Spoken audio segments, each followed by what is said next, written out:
Hi students. நமக்கு நாளைக்கு quarterly exam நடக்க போகுது. அதில் எதெல்லாம் முக்கியமாக படிக்க வேண்டியது, அதாவது இம்பார்ட்டண்டான 5 மார்க்கில் எதெல்லாம் படிக்கணும், 8 மார்க்கில் எதெல்லாம் படிக்கணும், இதை படித்தாலே நம்ம கையில் 50 மதிப்பெண் இருக்குது. ப்ளஸ் ஒன் வேர்டை நீங்கள் படிச்சிட்டிங்க அப்படின்னா உங்கள் கையில் கிட்டத்தட்ட 65 மார்க் ஈஸியாக 1 மணி நேரத்தில் என்ன செஞ்சலாம் அப்படின்னா எடுத்துடலாம். சரிங்களா? 5 மார்க் கொஸ்டினை பொறுத்தளவுக்கு உங்களுக்கு 38வது கேள்வியை செய்யில் இருக்கக்கூடிய நெடுவினா என்ன செய்வாங்க அப்படின்னா கேட்பாங்க. இதில் எந்த நெடுவினாவெல்லாம் படித்தா நம்ம ஒரு நெடுவினா 5 மார்க் கொஸ்டினில் கண்டிப்பாக அட்டன் பண்ணலாம் அப்படின்னா, நான் உங்களுக்கு ஒரு 5 நெடுவினா தான் கொடுத்துருக்கேன். சரிங்களா? இந்த 5 நெடுவினாவும் நீங்கள் கண்டிப்பாக படிச்சுக்கணும். ஸோ இதை மார்க் பண்ணி வச்சுக்கோங்க. இந்த 5 நெடுவினாவை படிச்சிட்டிங்க அப்படின்னா ஒரு 5 மார்க் கொஸ்டின் உங்கள் கையில் கட்டாயமாக இருக்குது. அடுத்ததாக 39வது கேள்வி பார்த்தீங்க அப்படின்னா கடிதம். வாழ்த்து மடல் ஒரு மடல் இருக்குது. தென் உணவு பாதுகாப்பு ஆணையருக்கு கடிதம். இந்த 2 கடிதம் தான். இயல் 3ல் ஒரு கடிதம் இருக்குது, இயல் 4ல் ஒரு கடிதம் இருக்குது. இது 39வது கேள்வியாக வரும். ஸோ இந்த 2 கடிதத்தையும் என்ன செஞ்சுக்கோங்க அப்படின்னா நல்லா படிச்சுக்கோங்க. அடுத்த 40வது கேள்வி வந்து காட்சியை கண்டு கவினுரை எழுதுகிற ஒரு கொஸ்டின் இருக்கும். இதில் உங்களுக்கு எந்த படம் கொடுத்தாலும் எழுதுகிற மாதிரி உங்களுக்கு ஒரு கவிதை கொடுத்துருக்கேன், பொது கவிதை. சரிங்களா? ஸோ இந்த கவிதையை மனப்பாடம் பண்ணி எழுதிங்க அப்படின்னா கண்டிப்பாக ஃபுல் மார்க் நீங்கள் நினச்சிக்கலாம் அப்படின்னா எடுக்கலாம். சரியா? ஸோ இதில் உள்ளதை படிச்சுக்கோங்க. ஏடு எடுத்தேன் கவி ஒன்று எழுத, என்னை எழுதென்று சொன்னது இக்காட்சி, என் சிந்தனையை தூண்டியது இக்காட்சி, என் உள்ளத்தை தொட்டது இக்காட்சி, என்னுள் மாற்றத்தை ஏற்படுத்தியது இக்காட்சி, எழுதுகிறேன் இக்காட்சி அனைவரும் உள்ளத்திலும் மாற்றத்தை ஏற்படுத்தும் என்று. இந்த கவிதை பொதுவான கவிதை. ஸோ கவிதை படிக்காதவங்க இந்த கவிதையை படித்து என்ன செஞ்சுக்கோங்க அப்படின்னா எழுதிக்கோங்க.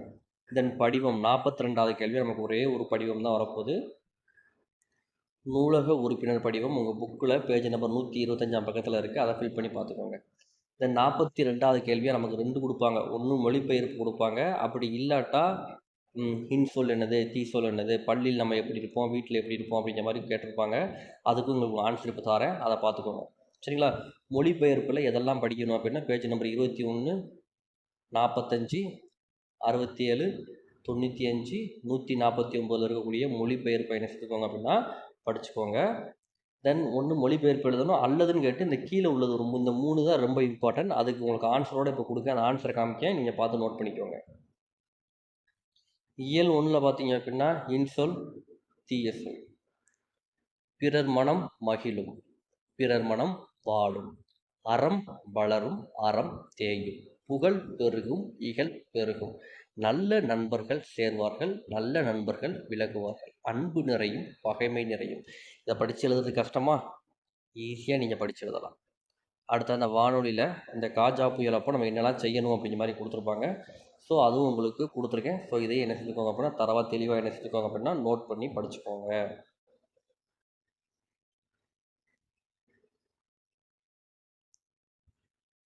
படிச்சுக்கலாமா? இந்த மாதிரி ஒவ்வொரு இயர்லையும் நம்ம என்ன படிக்கணும் அப்படிங்கிறது உங்களுக்கு கொடுத்துருக்கேன். ஸோ அதை நீங்கள் கண்டிப்பாக என்ன செஞ்சுக்கோங்க அப்படின்னா படிச்சிங்க அப்படின்னா 2வதுல ரொம்ப முக்கியம் அப்படின்னா இயல் 5 பள்ளியில் நான் வீட்டில் நான். பள்ளியில் நம்ம என்ன செய்வோம், வீட்டில் என்ன செய்வோம். 5வது இயல் இருக்கா, இதையும் பார்த்து என்ன செஞ்சுக்கோங்க அப்படின்னா படிச்சுக்கோங்க. சரிங்களா?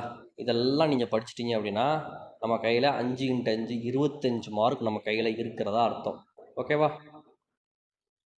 அடுத்ததாக நெடுவினால் 8 மார்க் கொஸ்டின்ஸ் ஃபஸ்ட் இதில் அட்டன் பண்ணணும் அப்படின்னா எந்த நெடுவினாலாம் முக்கியம் அப்படின்னா இந்த மனோன்மணியம் ரொம்ப முக்கியம், தமிழ் சொல்வளம் ரொம்ப ரொம்ப ரொம்ப முக்கியம், கார்கால செய்தி முக்கியம். அடுத்ததாக 4வது உங்கள் இல்லத்துக்கு வந்த விருந்தினருக்கு அது ரொம்ப முக்கியம். அடுத்ததாக 5வது 6வது 9வது இதெல்லாம் ரொம்ப ரொம்ப ரொம்ப முக்கியமானது. இந்த நெகிழிப்பை வந்து தீமை வந்து ஒரு 4-5 டிஸ்ட்ரிக்டில் இந்த கொஸ்டின் என்ன அப்படின்னா ரிப்பீட்டடாக கேட்டிருக்காங்க. சரிங்களா? தென் பேச்சுக்கலை துணை பாடத்தை பொறுத்தளவுக்கு நம்ம இந்த 3 துணைப்பாடம் படித்தாலே போதுமானது. ஒரு 44வது கேள்வி நம்ம என்ன செஞ்சலாம் அப்படின்னா அட்டன் பண்ணிடலாம். ஸோ இந்த 3 துணைப்பாடத்தையும் படிச்சுக்கோங்க. சரியா? புயலிலே ஒரு தோணிங்கிறது ரொம்ப ரொம்ப முக்கியம். இந்த அன்னமையாங்கிறது ரொம்ப ரொம்ப முக்கியம்.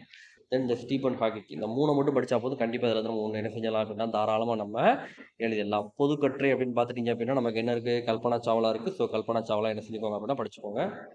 தென் அரசு பொருட்காட்சி இருக்கா, அரசு பொருட்காட்சி என்ன செஞ்சுக்கோங்க அப்படின்னா படிச்சுக்கோங்க. அடுத்ததாக சான்றோரும் தமிழும் இருக்கா, அதை படிச்சுக்கோங்க. இதை படிச்சுட்டிங்க அப்படின்னா கண்டிப்பாக ஒரு கட்டுரை அதில் வந்து என்ன செய்யணும் அப்படின்னா வந்துடும். இதை தவிர வேறு என்ன இம்பார்ட்டன்ட் கொஸ்டின் இருக்குது அப்படிங்கிறதுக்கு உங்களுக்கு டிஸ்கிரிப்ஷன் பாக்ஸில் லிங்க் கொடுத்துருக்கேன். அதில் போய் நீங்கள் என்ன செஞ்சுக்கலாம் அப்படின்னா பார்த்துக்கலாம். தேங்க்யூ ஃபார் வாட்சிங்.